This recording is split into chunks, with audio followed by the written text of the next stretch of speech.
السلام عليكم، مساء الخير عليكم متابعي ومتابعات قصص واقعية بالدارجة. نتمنى تكونوا بخير وعلى خير وفي أحسن الأحوال. القصة ديالنا ديال اليوم هي واحد القصة غتبدا في واحد الدوار.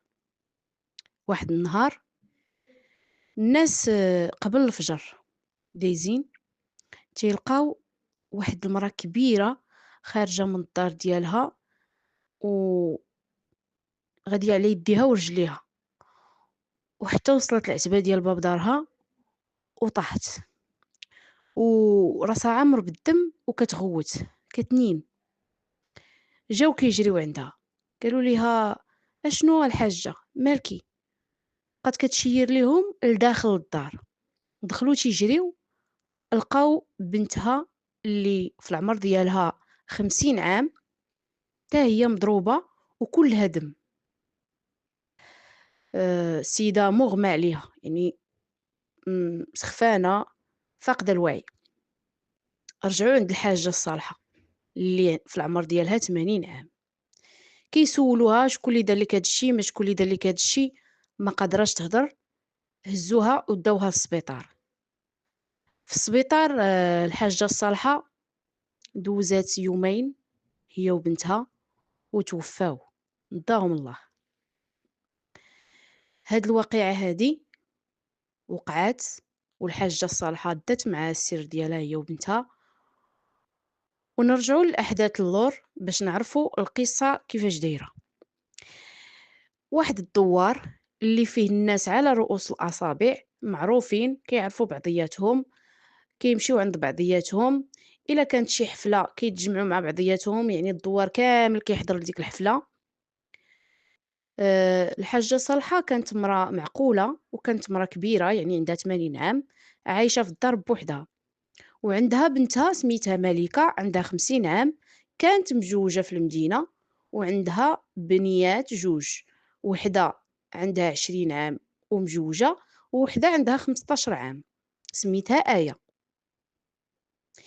ملكة توفى الراجل ديالها وبقات بوحدها هي وآية في الدار. الحاجة الصالحة قالت ليها بما أنني أنا عايشة بوحدي وانتي عايشة بوحدك، جيبي بنتك وأجي تجمعي معايا وبقاي معايا ونسيني ونونسك. وداك الشي اللي كان.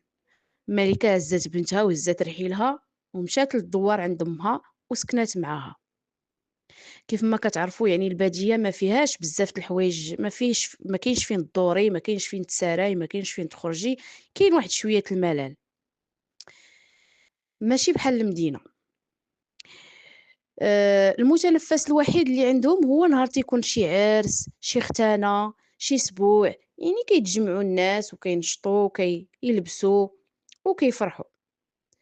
هذاك النهار ديال الحادثه كان عندهم طهاره في الدوار، وبما ان الدوار كله كيحضر، حتى الصالحة ومالكة وآية معروضين. الصالحة قالت لبنتها أنا راه ما فيا ما يمشي سهر، وما وليت كنعس بكري، ما قادة على السهر، ما غنمشيش.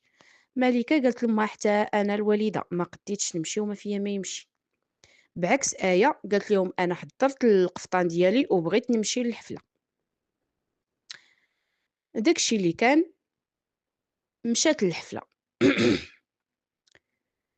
من بعد حتى كيلقاو الناس اللي جاو من الحفلة مع الصباح، يعني قبل الفجر سالات الحفلة والناس جايين راجعين في حالهم، تيلقاو الصالحة حدا الباب طايحة، وبنتها لداخل كيف ما قلنا لك، كيف ما قلت لكم سمحوا لي.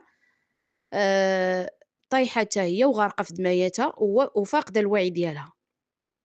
ولكن آية ما كايناش. آية بداو تيقلبوا عليها. داز النهار الأول اللي هو نهار الحادثة، النهار الثاني اللي توفات فيه الحاجة الصالحة وبنتها ملكة، النهار الثالث كيلقاو آية مربوطة في واحد الشجرة في واحد الواد بعيد على الدار. لقاوها شعرها مشعكك وحالتها حالة وموسخة وحوايجها مقطعين وفيها الجوع وفيها العطش وغي كتنين. فكوها وداوها للمستشفى. من بعد المعاينة ديال آية جاو يحققوا معاها البوليس. في الاعترافات ديال آية كتقول ليهم هاديك الليلة جدة ما بغاتش تمشي للطهارة، وحتى مي ما بغاتش تمشي، وأنا مشيت، حضّرت نفسي وقادت ديك المسائل ومشيت. مع خرجت مع الباب تميت غادية، غادية، غادية، بانوا ليا واحد مجموعة ديال الدراري جالسين حدا واحد الحيط، كانوا كيشربوا وكانوا كيكميو، ودزت من حداهم وبقاو تيشوفوا فيا وكيتحرشوا بيا وكيلوحوا ليا الهضرة، ولكن أنا زربت ومشيت للحفلة. بقيت واحد ساعتين ولا 3 السوايع، جاني النعاس وجاني الملل وأنا نرجع للدار. وأنا راجعة للدار لقيت نفس الدراري جالسين حدا الحيط، ولكن ما عطيتهمش اهتمام. دزت من حداهم وعاودوا تحرشوا بيا، ولكن هاد المرة حسيت بيهم بحال تابعيني، هما كانوا 8 ديال الدراري. بقيت غادية وكنزرب، غادية وكنزرب، شوية عطيتها للجرة، بقيت نجري نجري نجري نجري، وصلت لدارنا. أنا بغيت نرد الباب ديال الدار، هما هجموا علينا. منين سمعوني جدة وأمي كنغوت ناضوا كيجريو، فتعرموا عليهم دوك الدراري، ضربوهم وخطفوني وداوني للبلاصة فين لقيتوني مربوطة، واغتصبوني منهم 5 ديال الدراري. هادو الاعترافات ديال آية. منين خرج الطب الشرعي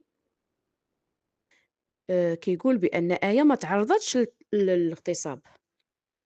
رجعوا عندها البوليس قالوا لها شوفي يا بنتي، حنا عارفينك عندك 15 عام وباقا صغيرة، والصدمة ديال أن جدك توفات وماماك توفات وهذا الشيء اللي وقع لك، قولي لينا الحقيقة، اشنو وقع بالضبط، لأن هذا الشيء راه ماشي هو الحقيقة اللي عاودتي لينا.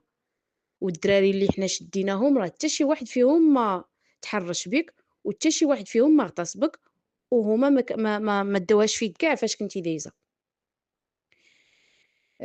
آية بدلت الأقوال ديالها وقالت ليهم أنا غنقول الحقيقة. راجل اختي اللي في المدينة جا عندنا للدار، وهو ديجا ملي كنا في المدينة كان كيتحرش بيا. ملي جا عندنا للدار قال لماما بأنه غيطلق أختي اللي عندها 20 عام وغيتزوج بيا أنا. فماما ما رضاتش وبقات شادات معاه في الهضرة، وضربها وضرب جداتي حتى هي، وأنا خطفني وجابني لهنا وكتفني في هاد البلاصة، في هذيك البلاصة اللي لقيتوني فيها، وما تعداش عليا. هنا تبدلت الأقوال ديال آية. مشاو البوليس اعتقلوا راجل اختها.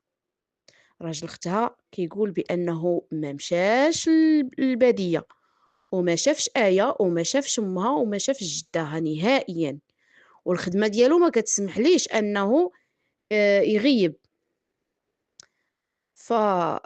من بعد تحريات وتحقيقات توصلوا البوليس بأنها راجل اختها ما كانش كاع في البادية وما مشاش من الخدمة ديالو، وبأنه حضر الخدمة ديالو، يعني كل شيء شهد بأنهم شافوه في الخدمة.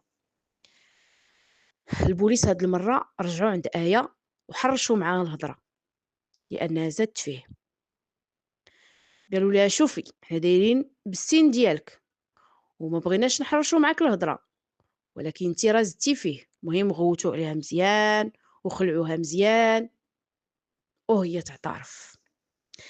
قالت لهم انا نجيكم نيشان.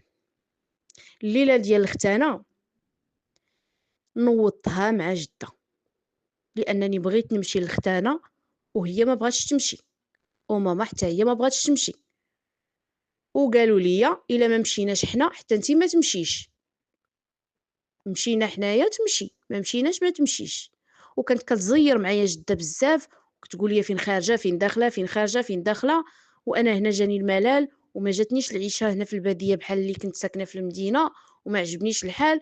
فبقيت انا وجده كانت ناقرو، هي كتعطيني هضره وانا كنعطيها هضره ودفعتها. منين دفعتها طاح راسها على العتبة ديال الباب وخرج ليها الدم. ماما جات تخلعات منين شافت جدة في هاديك الحالة، فبقات كضرب فيا، بقات كضرب فيا، أنا ما تقبلتش، مشيت كنجري خرجت جبت حجرة كبيرة وبقيت كنضرب بها ماما للراس، كنضرب حتى صافي طاحت. أنا عرفت بأن ماما وجدة توفاو، فاخترعت هاد القصة ومشيت كنجري ومشيت للواد وديت معايا حبل وربطت راسي تما وبقيت تما حتى الوقيته اللي لقيتوني فيها، باش نحيد الشبهة عليا وباش نحيد التهم كاملين عليا. راجل اختي ما دار والو وحتى الدراري اللي اتهمتهم ما داروا والو، انا اللي قتلت ماما وقتلت حتى جداتي. هذه هي القصة ديال اليوم. آية تسجنات 15 عام، 15 عام لأنه ظروف التخفيف، بما أن السن ديالها صغيرة راكم كتعرفوا المراهقين كيكونوا يعني في واحد الوقت من 12 عام حتى ل18 عام كيكون هاد السن صعيب، صعيب التعامل معاه.